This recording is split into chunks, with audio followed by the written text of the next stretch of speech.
Hola, soy Claudio Aguazzi, soy alumno de segundo semestre del Tecnológico de Monterrey y hoy vamos a hablar acerca de finanzas personales con Carlos Fernández. Hola. Gracias, Claudio, pues a las órdenes. Un saludo a ti y a todos los amigos del TEC de Monterrey. Muchísimas gracias. Quisiera empezar con esta pregunta de ¿cuál es el peor error financiero que comete la mayoría de la gente? Yo te diría que el peor error financiero de la gente es gastar más de lo que gana. Eso es el principal vicio que tiene la gente en México, que hace que el bolsillo se vaya abriendo cada vez más. Si tú tienes hábitos financieros que construyan, a la larga vas a tener finanzas personales sanas. Si tú tienes hábitos financieros que destruyan, a la larga pues te vas a ir empobreciendo poco a poco. ¿Vale? Y, por ejemplo, para la mayoría de las personas que están empezando a ahorrar y todo esto, ¿cuál es la mejor estrategia de inversión para alguien novato en este tipo de finanzas, por ejemplo? Yo te diría que la mejor estrategia de inversión es invertir a corto, mediano y largo plazo. A corto recomiendo sofipos como Nu, como Clar, como Ualá. A mediano recomiendo CETES y algunos instrumentos de inversión en bolsa a través de fondos indexados. Y a largo plazo recomiendo fondos como los PPRs, que son planes personales para el retiro, o los seguros educativos, por ejemplo, son excelentes. Y ya dependerá de varias condiciones, ¿no? Si es que tienes hijos, si es que no los tienes, en qué etapa de tu vida te encuentras, qué tanto riesgo estás dispuesto a asumir. Pero una estrategia integral te permite que puedas tener la solvencia que necesitas en las diferentes etapas de tu vida. Wow, ok. Hablando de ahorro a corto plazo, usted mencionó algo que es las OFIPOS. Para quienes no conozcan o no estén familiarizados con ese término, ¿podría explicar en pocas palabras lo que es una SOFIPO? Claro que sí. No sé. Háblame de tú, no te llevo tantos Bueno. años. Ok, ok. Oye, mira, las OFIPOS son sociedades financieras populares y hoy en día están muy de moda porque es una forma muy fácil de invertir. Básicamente, la mayoría son fintech, que son financieras tecnológicas, y lo que hacen las OFIPOS es que en vez de tener toda estructura enorme que tienen los bancos y las oficinas y las sucursales y los cajeros y todo eso, se ahorran toda esa lana y captan capital, lo prestan y de ahí es de donde está su negocio, pero básicamente te pueden ofrecer un mejor rendimiento porque no tienen que gastar en toda esa estructura que gastan los bancos. Entonces hoy en día son una muy buena opción para empezar a ahorrar, siempre y cuando no rebases los 208,000 pesos por diferentes razones. A partir de esa cantidad te empiezan a cobrar impuestos, a partir de esa cantidad ya no cuentas con un seguro que se llama seguro Prosofipo y puedes perder tu lana. Entonces, bueno, yo recomiendo con las Sofipos hasta 208,000 pesos. Y de ahí puedes irte a otras opciones que hay para ahorrar, para invertir. Por ejemplo, mencionaba CETES, mencionaba también, por ejemplo, los planes de ahorro para el retiro, que es una excelente opción. Y bueno, hay diferentes opciones que puedes ocupar para empezar a ahorrar e invertir. Ok. Las SOFIPOS suelen ofrecer tasas de intereses más altas a la de los bancos. Uh-huh. ¿A qué se debe esto y cuáles podrían ser los riesgos que tienen las SOFIPOS? Fíjate que una Sofipo te da más o menos esa protección que te decía de 208,000 pesos para tu dinero. Un banco te da más o menos 3,5 millones. Entonces, si tú vas a ahorrar con una Sofipo más de 208,000 pesos, yo te diría que no es recomendable. Si tú vas a ahorrar con un banco hasta 3,5 millones de pesos, pues yo creo que no hay ningún problema. ¿Por qué menciono esto? Porque al final del día son legislaciones diferentes y son condiciones diferentes. Para ser un banco te piden más requisitos que para ser Sofipo. Por eso los bancos tienen el seguro por parte del IPAB, que les protege más dinero que para las Sofipos. Sin embargo, si tú tienes bien diversificada tu estrategia de inversión y metes una parte en Sofipos, en bancos la verdad no recomiendo que tengas guardada tu lana para inversiones. O sea, se me hace la peor forma de guardar la lana. Para los que somos mortales, ¿no? Los que manejamos cantidades normales. Hay otras opciones para invertir, pero la realidad es que mientras tú ocupes los instrumentos que hay al alcance y que además la mayoría de los instrumentos están diseñados y pensados para un objetivo específico, entonces tú puedes tener una mejor forma de invertir. Si tú quieres invertir en un instrumento que está diseñado para el corto plazo, algo para el largo plazo, por ejemplo, si tú quieres ahorrar para tu retiro en Sofipos, la estás regando durísimo porque no están diseñados para eso, están diseñados para el corto plazo. ¿Qué podría pasar si yo ahorro para mi retiro en una Sofipo como Nu, como Clar, como Ualá? Primero que nada, pues necesito juntar más de 208,000 pesos, entonces ya no me protege el seguro Prosofipo. Si yo tengo ahí 3, 5, 10 millones de pesos que están pensados para mi retiro, pues si la empresa quiebra, me amparan 208,000 pesos y el resto de mi lana ya la perdí. Número 2, a partir de los 200,000 pesos te empiezan a cobrar impuestos. Los PPRs, planes personales para el retiro, no te cobran un peso de impuestos. Entonces, y además son deducibles fiscalmente. Entonces, pues Para el corto plazo está bien, pero para el largo plazo me van a cobrar más de impuestos de lo que me van a cobrar en el PPR. Y luego, en el PPR puedo ocupar el dinero de una forma a través de un fideicomiso. Es decir, el dinero se sigue reinvirtiendo y me entregan a mí mensualidades que yo decida, la cantidad que yo decida, mientras aguante el dinero que yo tengo dentro. En las OFIPOS no, en las OFIPOS pues tú vas sacando tu lana y si de repente te administras mal, pues ya valiste porque pues la lana ya la sacaste y ya la perdiste y ya no se reinvirtió. Entonces hay planes para todo. Yo te diría que el principal tema de esto es que ocupes los instrumentos que están diseñados para cada cosa, para el corto, para el mediano y para el largo plazo. Perfecto. ¿Y quiénes son los principales usuarios de las SOFIPOS? Fíjate que hoy en día la mayoría de los que usan SOFIPOS son gente joven. Esto se debe porque la gente mayor pues no tiene tan arraigado el tema tecnológico. De alguna forma le cuesta más trabajo meterse a las aplicaciones, les cuesta más trabajo pasar el dinero de la cuenta normal a la cajita de Nu y una serie de cuestiones, ¿no? Tienes que darte de alta con una selfie, entonces pues a la gente mayor pues se le va a complicar mucho lo de la selfie, ¿no? Por eso es que son usuarios más jóvenes. Sin embargo, yo en las asesorías que doy generalmente, aunque sean gente mayor, les recomiendo que lo abran para que tengan un fondo de emergencia o para que tengan la lana ahí disponible y el mediano plazo lo recomendamos en otros instrumentos y el largo plazo en otros. Sin embargo, es aprovechar lo que hay en el mercado, lo que hoy en día está a nuestro alcance para tratar de complementar esta estrategia de inversión a corto, mediano y largo plazo. Perfecto. Y hablando de ahorro a mediano plazo, me gustaría preguntarle acerca de las CETES. Para quienes no lo conozcan, también podría explicar qué son las CETES y por qué es una de las formas más seguras y efectivas que existen para invertir en México. Hoy en día los CETES es una de las formas más seguras para invertir en México porque es deuda gubernamental. Los CETES son los certificados de la tesorería del país, ¿no? Entonces, por eso son CETES, C de certificados, TES de tesorería. Entonces, los certificados de la tesorería es deuda gubernamental. Es muy difícil que el gobierno de México quiebre. Por más que esté bien, malo, más o menos, es un gobierno sólido. Entonces, por eso muchos expertos lo consideran una de las formas más seguras de invertir en México. Yo te diría que es una buena estrategia a corto y mediano plazo porque pagan pocos impuestos, pagan el 0.50. Es decir, si tú, por ejemplo, ahorita la tasa está en el 9.9, menos ese porcentaje te terminan dando como el 9.4. Sigue siendo una buena tasa. Sin embargo, a largo plazo, su tasa histórica ha sido de entre el 5 y el 7%. Lo que pasa es que en los últimos 3, 4 años ha traído estas tasas históricas por esta nueva cuestión del nearshoring, que es el reacomodo de las empresas que estaban en otras partes del mundo y que están buscando dónde acomodarse. Y México atrae a esas empresas a través de las tasas que pone el Banco de México más elevadas. Entonces, la realidad es que esas tasas poco a poco van a ir bajando y esto es normal y está bien. Ahorita hay que aprovechar esa opción, pero por ejemplo, a largo plazo, instrumentos como los PPRs traen históricos como del 8, del 9, del 10% y además, independientemente de la tasa, es un dinero que no paga impuestos, es un dinero que además puedes deducir de impuestos, es un dinero que está pensado para el largo plazo. Entonces, CETES es muy efectivo para el corto y mediano plazo. Para el largo plazo hay otras opciones que puedes utilizar que tienen más fortaleza.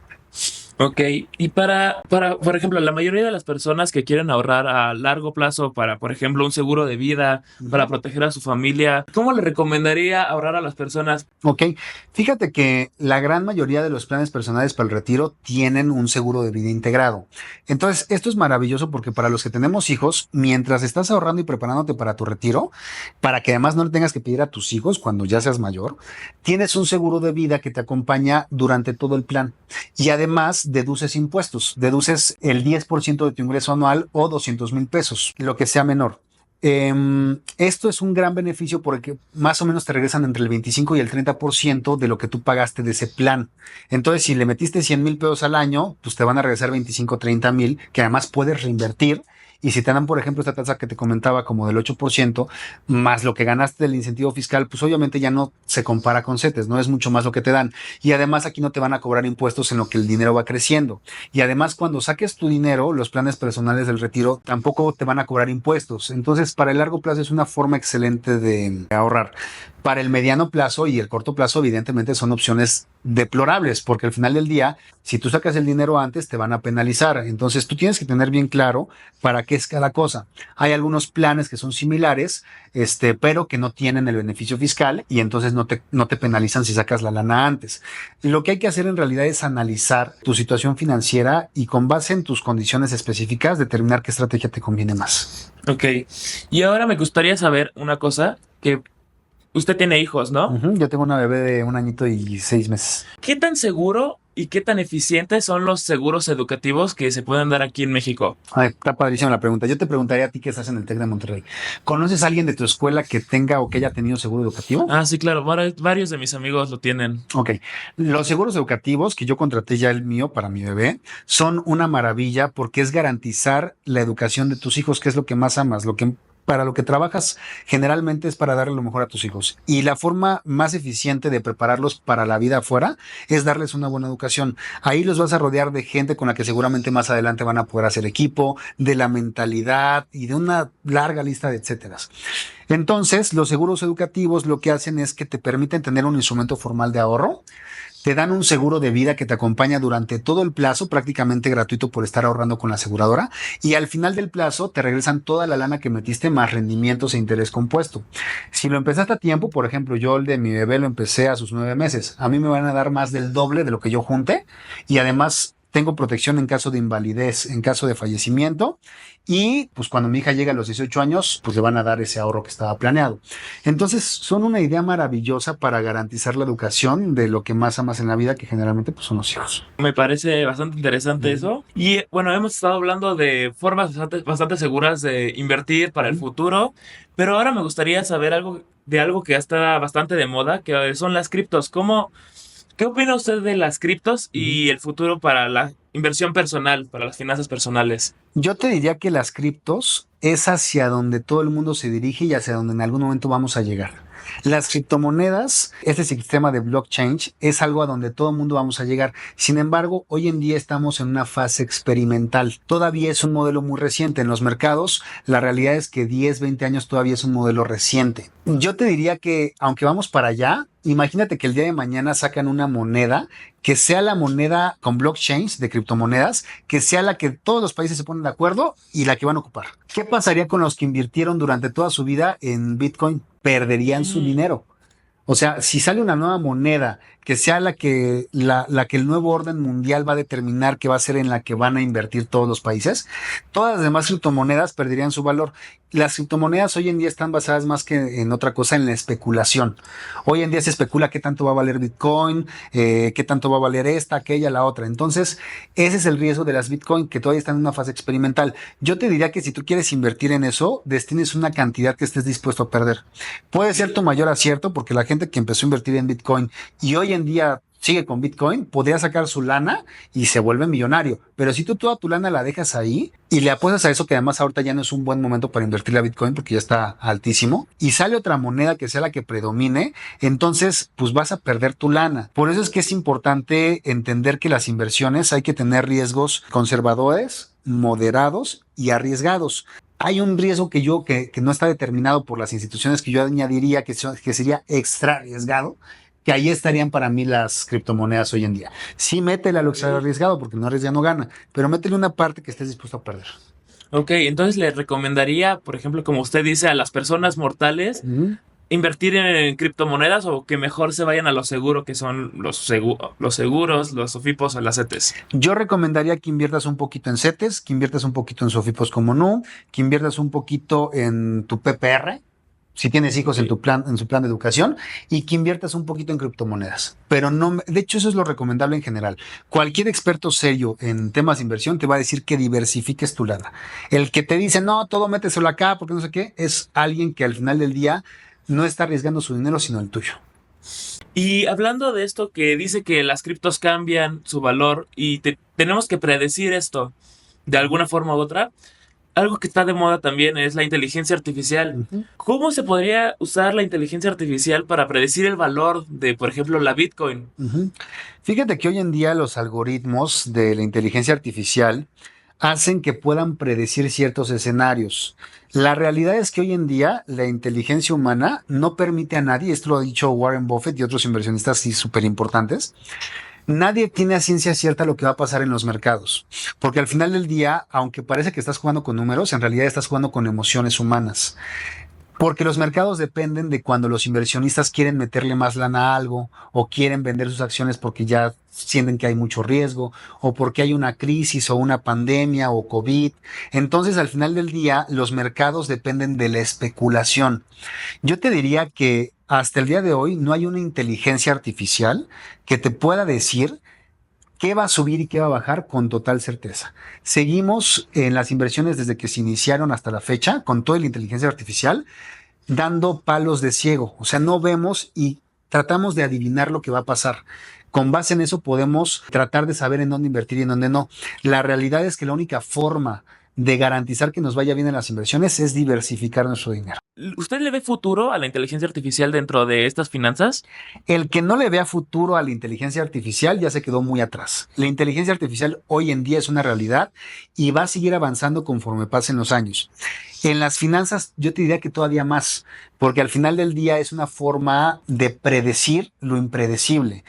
Y aunque va a seguirse equivocando porque todos los mercados financieros a lo largo de la historia nos hemos equivocado y cuando pensamos que van a subir bajan y cuando de repente pensamos que van a bajar suben y cosas así, la realidad es que la inteligencia artificial va a permitir que tengamos un poquito más de certeza. Yo creo que hacia donde va a ir el mundo es hacia un sistema más democratizado, hacia un sistema que nos permita jugar a todos con reglas más parejas, porque hoy en día los sistemas no juegan con reglas parejas, empezando por el dólar, que todas las transacciones por los acuerdos de Bretton Woods indican que tienes que hacer los acuerdos para comprar petróleo en dólar. Y bueno, ya algunos países como Rusia, como China se han puesto rebeldes y demás, pero la gran mayoría de los países tienen que seguir comprando el motor que hasta hoy en día con todo y las energías renovables sigue siendo el petróleo. Y bueno, hoy en día no se juega en un piso parejo, pero a través de las nuevas tecnologías, yo creo que se va a democratizar este tema y la inteligencia artificial no va a jugar, ya está jugando un papel fundamental para que los mercados puedan jugar de forma más pareja. Ok, cambiando un poquito de tema, una pregunta más personal. Uh-huh. Ah, ¿hay momentos en el que es buena idea endeudarse, por ejemplo? Excelente. Fíjate que hay deuda buena y hay deuda mala. La deuda buena es para generar más dinero. La deuda mala es cuando nada más gastas dinero. ¿En qué te puedes endeudar? Por ejemplo, en un negocio, en un emprendimiento, en una inversión incluso. Por ejemplo, hay gente que con tarjeta de crédito financia su plan personal para el retiro y que lo va pagando a lo largo de mensualidades. Por ejemplo, le dan puntos por pagar con tarjeta de crédito, absorbe a lo mejor un financiamiento. Por ejemplo, generalmente se dan 6 meses sin intereses en los planes personales de retiro. Entonces puedes pagar y financiarte a través de ese financiamiento gratuito, endeudarte, porque al final del día sí es una deuda, y aprovechar todas estas ventajas de la deuda, ¿no? O, pues decíamos, en un emprendimiento, si ya tienes comprobado que lo único que necesitas para subir de nivel tu emprendimiento es más dinero, pues entonces claro que endeudarte es una forma inteligente de hacer crecerlo. Pero si tú te endeudas porque te fuiste a la vacación, porque compraste un coche a 4 o 5 años, que es la peor estupidez que puedes hacer, porque te van a cobrar el doble del coche, cuando si a lo mejor hubieras ahorrado en lugar de 4 o 5 años, 2 años, en 2 años lo pudiste haber pagado contado y a lo mejor pudiste haber hasta negociado alguna mejor opción, pues vas a pagar más por tardarte 2 años en posponer la satisfacción de tener el coche, ¿no? Entonces, si tú ocupas tu deuda para satisfacciones inmediatas o para cosas que realmente no te van a hacer crecer financieramente, pues la estás regando. Y entonces, ¿me podría decir cuáles son las señales de que una inversión es demasiado riesgosa o la verdad es que no vale la pena? Las inversiones seguras son CETES, SOFIPOS y todo lo que quieras invertir en seguros. Obviamente no te dan la misma cantidad de dinero y de rendimiento que te dan otras inversiones que son más riesgosas. Las inversiones con riesgo moderado serían los fondos indexados, que también gestionamos a través de algunas aseguradoras. Fondos indexados son básicamente invertir en la bolsa de dinero de Estados Unidos, en la bolsa de valores de Estados Unidos, a través de fondos que siguen ciertos índices como el S&P 500, como Nasdaq, como Dow Jones, que al final del día distribuyen el riesgo entre varias empresas. Por ejemplo, en el S&P 500 son 500 empresas que son las más grandes de Estados Unidos. Si una se cae, la otra subió. Si otra subió, la otra a lo mejor estuvo media. Eso permite que el nivel de crecimiento sea un poco más controlado. Y si ya le quieres meter a riesgo, entonces ya sería meterle a ciertas acciones en la bolsa de valores que tengan riesgo. Por ejemplo, le meto una cantidad específicamente a Netflix, específicamente a Facebook, específicamente a, no sé, a Twitter, ¿no? Ahora X. Eso tiene un mayor riesgo porque le estás apostando a una sola compañía y si la compañía mañana se sube o se baja, pues de ahí vas a depender. Y el nivel todavía más riesgoso, que yo diría extra riesgoso, serían las criptomonedas. Esos serían los niveles, digamos, seguros, moderados, riesgosos y muy riesgosos en los que puedes invertir. Yo que recomiendo que inviertas en todos.